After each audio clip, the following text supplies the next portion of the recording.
you know, while I'm complaining about the world and the media ecosystem that I have somehow managed to fall and entrap myself in, I don't know how I got here. I just woke up one day and it's like, oh shit, I do a fucking news show. When the hell did this happen? But anyway, you ever notice, the holidays just happened, right? The holidays have occurred. And, well, got some bad news. I got some bad news on the holidays. Omicron offshoot XBB.1.5 could drive new COVID-19 surge in the U.S. And then, guess what they do? I love CNN. Don't we love CNN here? So, we're talking about a variant that originated in the United States, is destroying the United States, and the United States is doing nothing about it. So what are we going to make the thumbnail image? China! People in hazmat suits in China.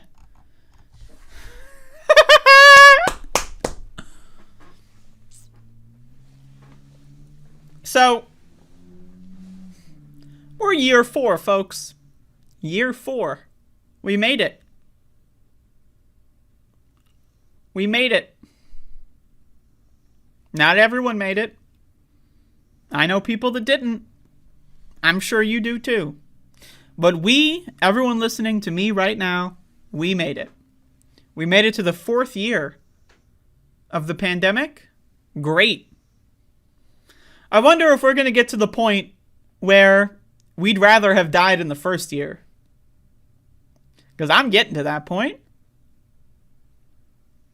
If I got infected with COVID in like February 2020 before anyone knew what was going on in the US, hell, at least I wouldn't have seen this shit, right? But XBB.1.5, once again, another variant that doesn't have a name. Some virologists and epidemiologists have referred to this as the Kraken variant.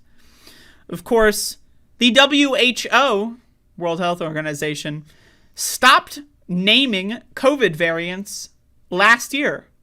Why?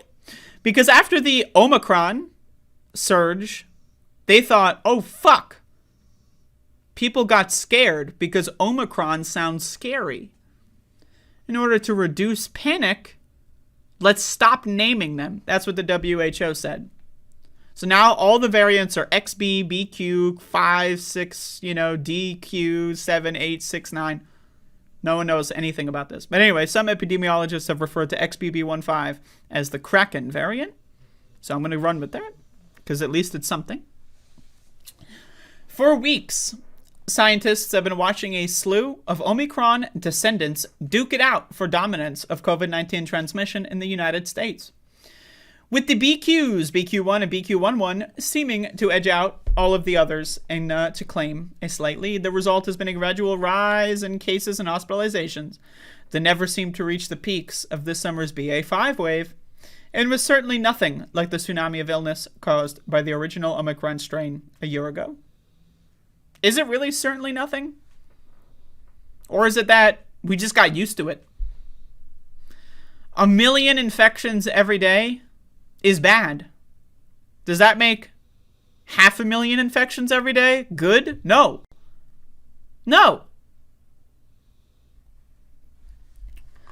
But on Friday, the U.S. Centers for Disease Control and Prevention's COVID-19 variant dashboard revealed a new dark horse that could soon sweep the field, XBB.1.5. On Friday. Now, real quick question for anyone out there who's playing along at home. What day is it right now? Well, they released it on Friday, right? Then we got Saturday. Then we got Sunday. Then we got Monday. And then we got Tuesday. Right? I'm experiencing like a bout of tinnitus right now. This is crazy shit. Does anyone have tinnitus? This happens to me every once in a while. I get that ringing in the ear. Every once in a while. All right, it's gone. All right, we're back in. We're back in. What was the thing? Right. Okay, Friday. Quote, for a few months now, we haven't seen a variant that's taken off at that speed. Said Pavitra Roy Choudhury, director of COVID-19 sequencing at the University of Washington, blah, blah, blah. Virologists and epidemiologists say this Omicron sublineage has features that give it the potential to drive a new surge of COVID-19 cases in the U.S. Now, what does this mean, drive a new surge? Like, what does that mean? Like, ask yourself this. A new surge. What is a surge, right? Well, you can figure out a surge is a rapid acceleration and increase of cases, right? That's a surge. But is a surge necessarily worse than a non-surge? If you have, let's say, just keeping the numbers easy for the sake of math, 1,000 people dying every day, and then the number surges to 2,000 people dying every day, and then the surge flattens, and now we have about 1,700 people dying every day. Is that better because it's not a surge? Like, what the fuck does surge mean? Really, I mean, just think about it. For all the recent concern that a new COVID-19 threat could come from China's ongoing surge, experts point out that XBB.1.5 appears to have arisen in the United States. It was first detected in New York and Connecticut in late October. Trevor Bedford, a professor of computational biology at the said XBB.1.5 has a growth rate similar to that of the distant cousin BA.5. So anyway, last Friday,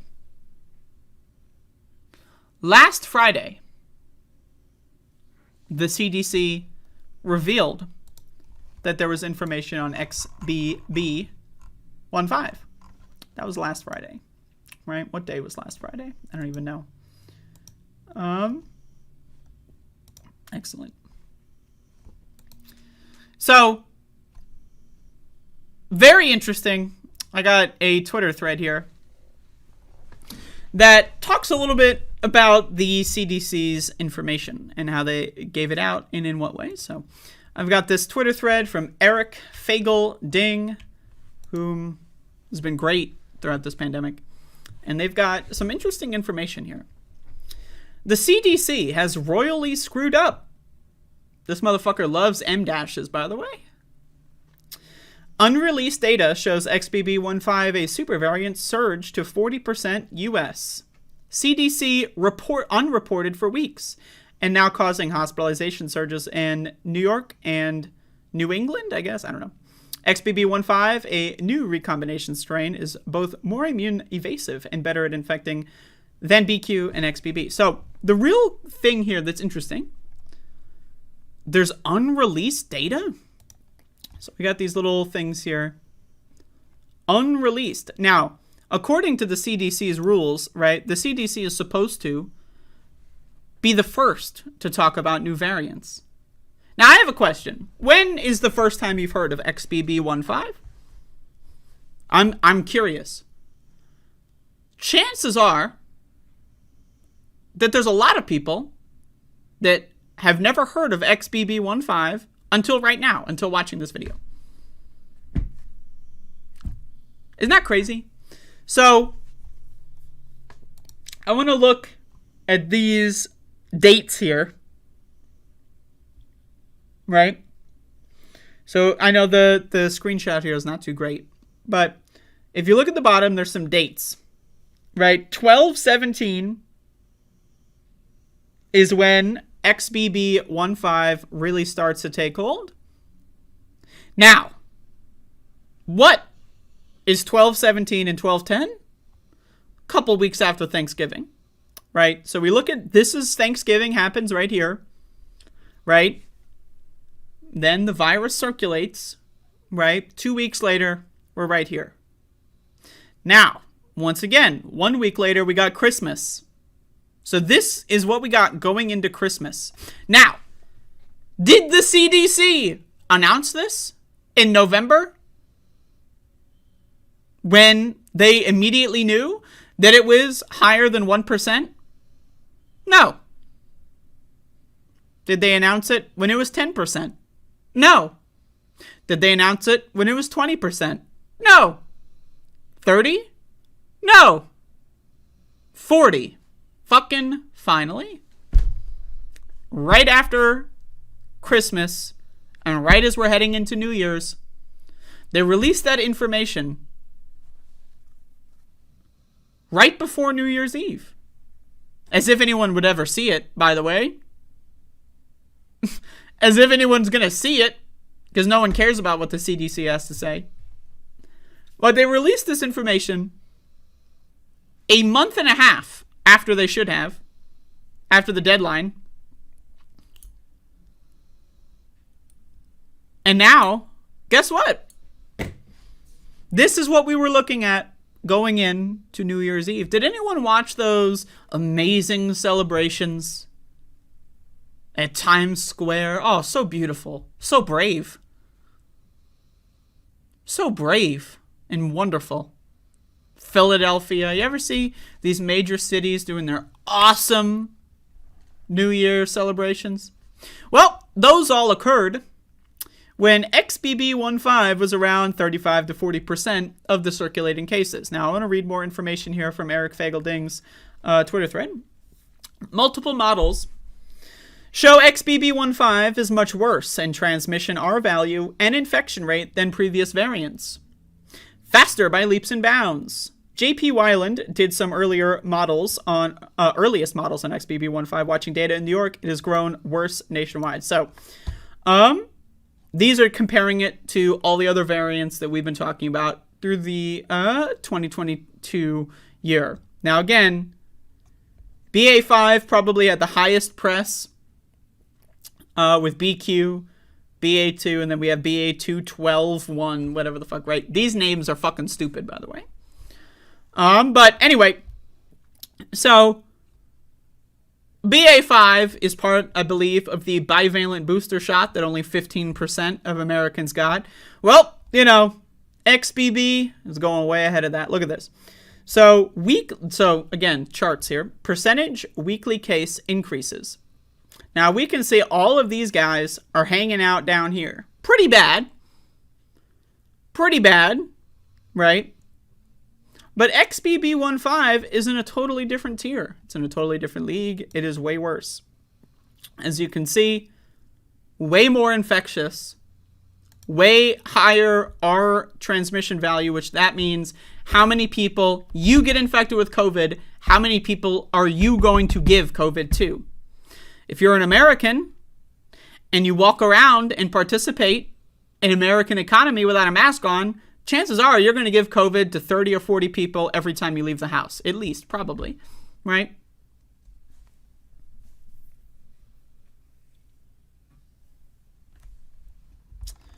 Let's check this out. There's another one here that I wanted to show that was like really bad. There's a lot of charts in here. I don't remember which one I wanted to talk about. Anyway, go follow Eric Fagelding for sure. There's a lot of charts on here. I don't want to repeat myself over and over again. But my point here is that as we go into this, let's go back to the CNN article. So the CDC specifically covers up data for 2 months. Very conveniently, someone leaks the data online, and then the same day the CDC makes this announcement. Isn't that interesting? Think about that, right? The CDC has this information for several months, keeps it locked down in secret. Somebody leaks the information to a Twitter user, and then all of a sudden the CDC feels brave enough to post this information themselves? That's crazy. That is crazy, right? That to me sounds crazy. Let's see what CNN has to say. XBB.1.5 is the product of recombination to descendants of BA2, the subvariant that drove a modest wave of cases in the US in April. Modest. Hundreds of thousands of people have died. Oh, it's a modest wave? Hundreds of thousands of dead motherfuckers. Oh, it's modest. What does that make 9/11? I'm just asking.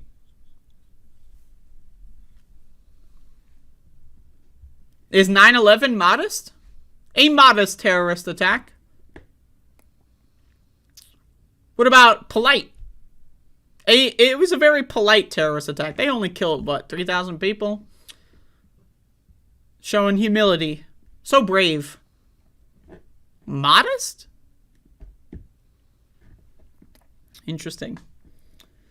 XBB drove a wave of cases in Singapore this fall, but never gained much ground in the US. Here, it had to compete against a slew of Isn't that great? We love capitalism so much that we discuss coronavirus strains as if it's like a fucking leaderboard on, like, the NASDAQ or some shit, you know?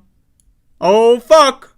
Is XBB gonna gain more? Oh, BA2 seems to have a really good quarter, everybody.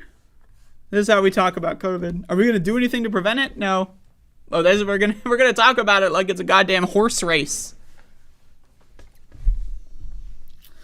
Still, scientists have been keeping an eye on XBB and its spin-offs. Dr. David Ho, a professor of microbiology and immunology, has recently tested viruses engineered to have the spikes in XBB and XBB1, as well as BQ1 and BQ11 in his lab against antibodies from blood of people who've been infected or vaccinated with the original and new bivalent vaccines and who'd been both infected and vaccinated. His team also tested 23 monoclonal antibody treatments against these new sub-lineages. He found that XB1 was the slipperiest of them all.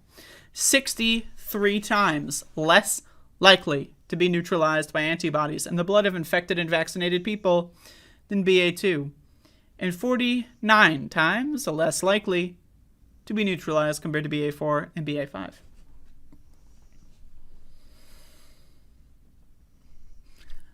So you got the vaccine. Great. Me too. But we're still fucked. I have a question. How many, if you were to poll Americans, how many Americans do you think genuinely believe right now, I'm talking January 3rd, 2023, how many Americans genuinely believe in things like natural immunity to COVID? If you were to poll Americans, right? How many of them would think that, oh, I got infected last year, I'm good to go? I've met these people. I've had conversations with these people. Oh yeah, I had COVID last summer. I'm fine.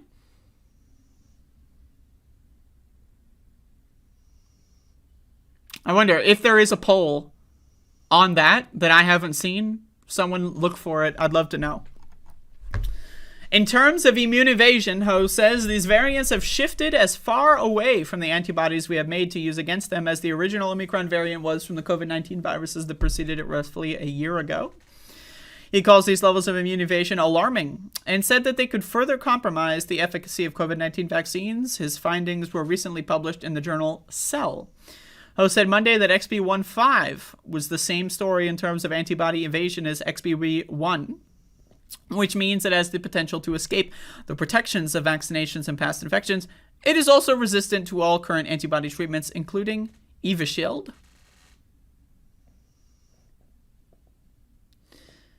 I don't know, y'all.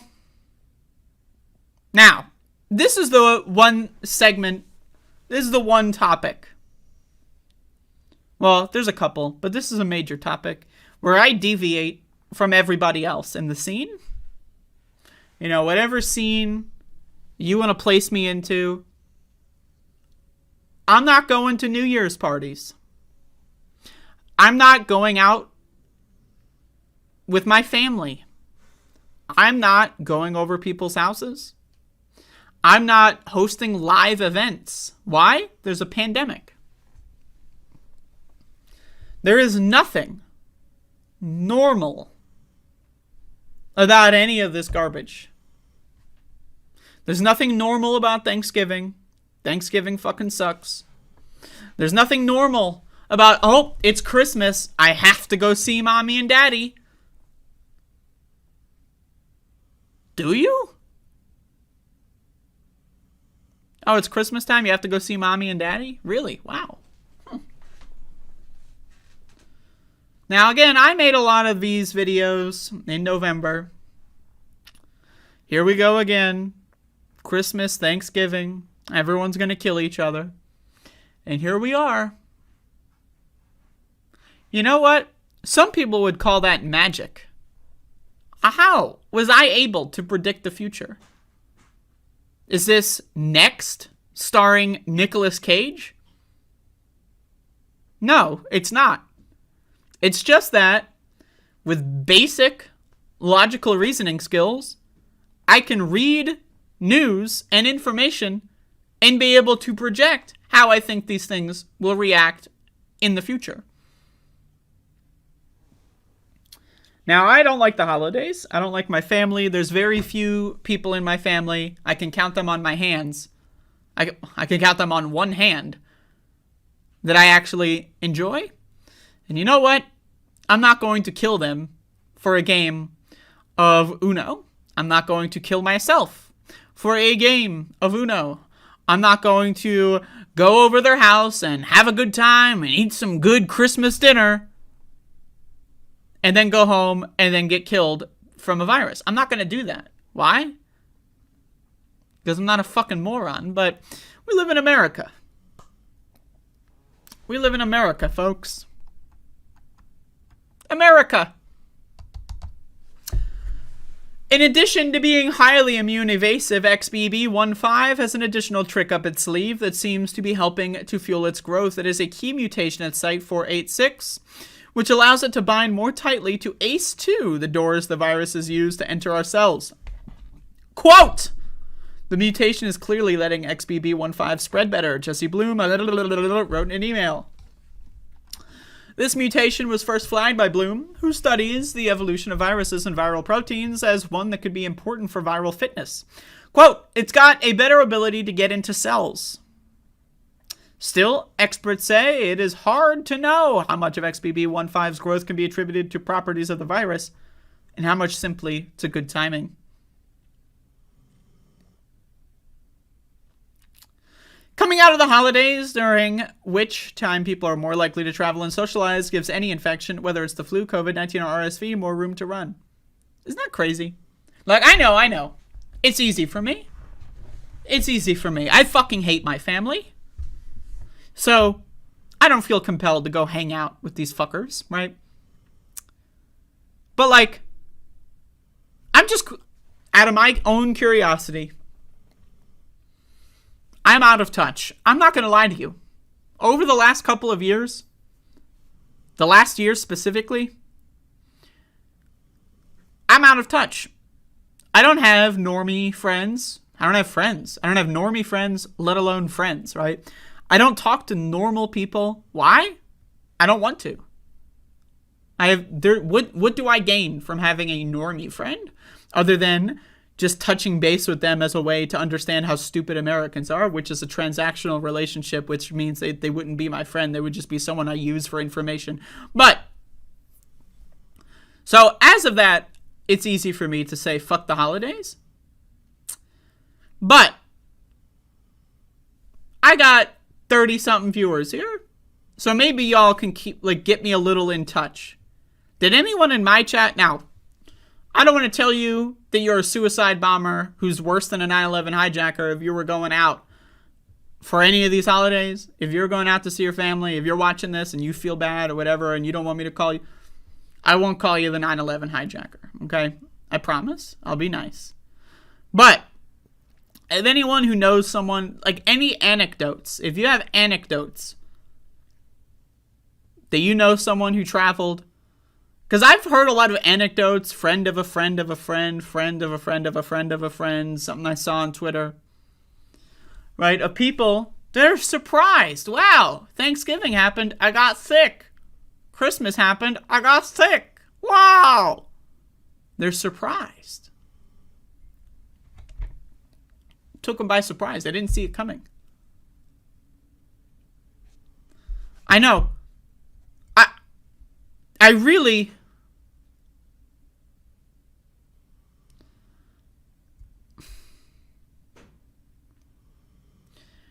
I don't even know how to describe how much I hate Americans. I really don't. But now, you ask me, what event would be so incredibly, I just can't miss it, that it would make me risk getting COVID? I don't know.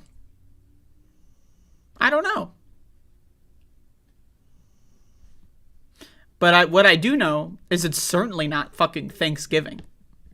I'm certainly not going to get myself permanent brain damage. I get enough permanent brain damage visiting my family normally without a virus going around. But I'm not going to hop on some additional permanent brain damage for Christmas so I can go see my stupid fucking family and they can sing stupid fucking songs and pretend to be happy for 30 fucking seconds. And then I'll return to being miserable pieces of fucking garbage. I'm not going to get myself permanent brain damage for that. I'm not going to risk losing my sense of smell for that. Now, I will tell you this as well. I am privileged. Yeah, that's right. Yeah. And it's pretty cool. Now, I have the privilege of working from home, if you can call this work. Which means I don't need to leave the house. I feel bad for people that have a job that requires them to leave the house. I would not be able to do that. I'm going to be honest with you.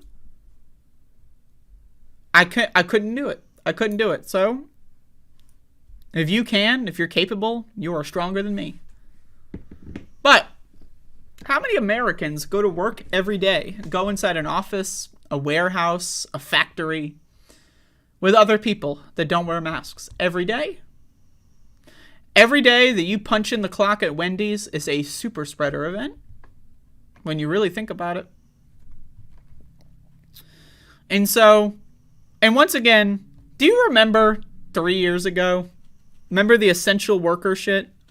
Does anyone remember essential workers? What happened to essential workers, by the way? Does anyone remember what happened to those essential workers? Right, they all fucking died. And now there's a labor shortage, so that's cool. But anyway, so we got a very fucked up variant going around, XBB.1.5. It's the vaccine evasive. It's immunity evasive. It's highly transmissible. It's highly spreadable. It's very dangerous. It hurts you. It destroys you. It can infect certain parts of your body that other virus strains weren't as capable of doing, such as your brain. So I'm not leaving the house ever again. And you can call me crazy. That's fine. You can say I'm overreacting. That's fine. But I would be willing to flip the script on that in the classic internet slogan, "No you."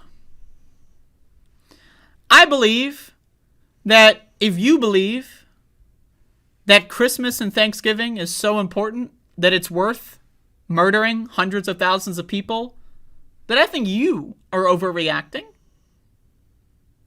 I do. You are overreacting to the holiday. 1, I don't believe in holidays. 2, fuck your family and fuck you. But 3, the idea that holidays are so important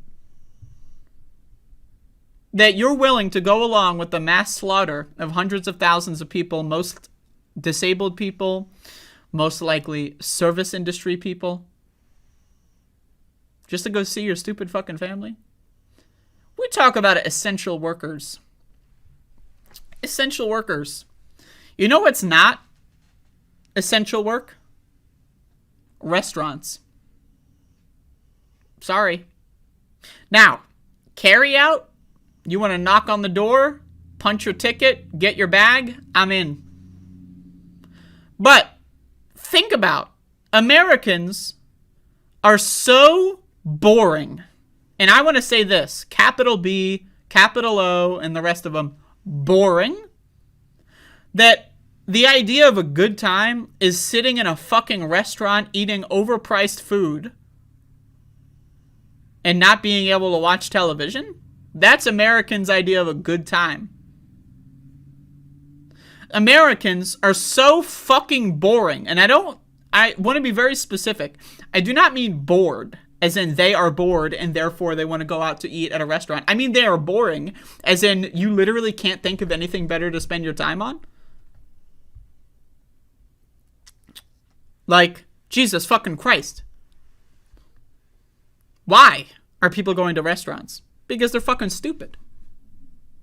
When you're walking down the street, wherever you are, and you see a restaurant and you pass it and you see a packed house, that's some dumbass motherfuckers. Those are some dumb fuck freaks. Just being honest.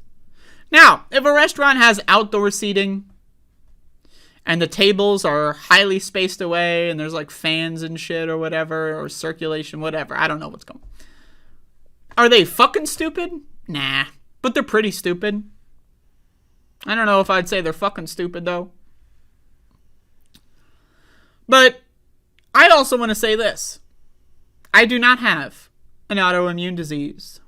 My immune system, to my knowledge, pretty good. That's my knowledge. I could be wrong. I don't know. We'll see, right? But imagine if I was immunocompromised. Now, I might sound pretty angry. I might sound bitter. I might sound edgy in how I talk about COVID. But I am not immunocompromised. Could you imagine if I was? If you think I sound edgy now, imagine how I'm going to sound when I get COVID and it destroys my T cells and I have an AIDS-like disease where other infections fuck me up all the time, and then I have to get stuck on antibiotics that destroys my own bacterial colonies inside of my body, and then I just become a husk. Just wait. If you think I'm edgy, if you think I'm angry now, just you wait. But also, think about how disabled people feel. I know, Americans, they don't give a fuck about disabled people. I know. Leftists, they don't give a fuck about disabled people. Conservatives actively want to kill them. Liberals pretend they don't exist. And leftists will pretend to care about them, but actively don't really do anything about it. Let's be honest. Let's be honest. Let's be real. I'm just saying the truth. No one cares about you. You are disabled in this country. You're on your own. No one will help you. No one will save you. No one cares about you. And not only that, but everyone wants to kill you. I don't know. I'm sorry. I'm doing my best, but I am one person. I am one person. I can't convince 85% of the country to get free, effective healthcare. What am I supposed to do? So I'm going to sit here and cry about it. And I'm going to keep crying about it. And then maybe one day, when I'm on my deathbed in the hospital, after the super duper variant comes along and kills us all, I can think to myself, hey, I was right though. But other than that, I don't know what else to say to people that are immunocompromised. I don't know. What is there to say? You're fucked. You're going to die. And is that something I should say? I don't know. Is that going to make you feel better? Nah. But you will die. And you will die very soon in this country. if things keep going the way that they go. If you know someone that has diabetes, they're next up. If you know someone who's got an inflammatory disease, they're next up. Someone with a heart condition, they're next up. The dominoes are being lined up right now. But the real falling of the dominoes has yet to occur. Like, we think this is bad. It's really bad. But it's going to get worse. Now, there's a phrase, an adage, if you will. I don't know how that word's pronounced. It's going to get worse before it gets better. Well, I disagree. I think it's going to get worse. And that's it. Put the period there. Bye-bye. It's just going to get worse. So what do we do in this country, in this world, where we're all just watching the show? We're all just watching each other kill each other for entertainment. It's entertainment now. What do we do? I don't know. So anyway, in short, I am depressed. And the world sucks. And we're all going to die. Part 12. And, don't really know what to do about it, to be honest with you. Millions of dead motherfuckers. You would think, right? Millions of dead motherfuckers. You would think that would register. You would think millions of dead motherfuckers. More than several major wars throughout history.